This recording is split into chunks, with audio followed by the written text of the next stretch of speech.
ख़बर शामिल कयूं पिया रुकन बुरड़ा खां।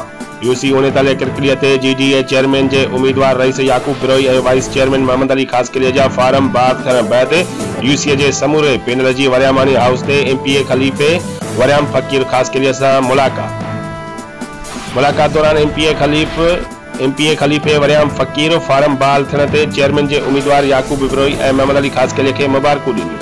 उन दौरान खलीफ़े वरियाम फ़कीर ख़ासकली साफ़िन सां ॻाल्हाईंदे चयो त ज़िले सांगल जो अवाम पीर साईं पागारो सां गॾु आहे। जीडीए हिकु अवामी ख़िदमत जो नालो आहे।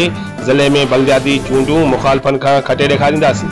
वरियाम फ़कीर चयो त असांजा मुखालफ़ हिन वक़्तु अवाम वटि पंहिंजो सियासी एतमाद विञाए चुका आहिनि ऐं ज़िले में असांजी कामयाबी यकीनी आहे। बलदियाती चूंडुनि में कामयाबी हासिल करे अवाम जे उम्मीदुनि ते पूरो लहण जी कोशिश कंदासीं।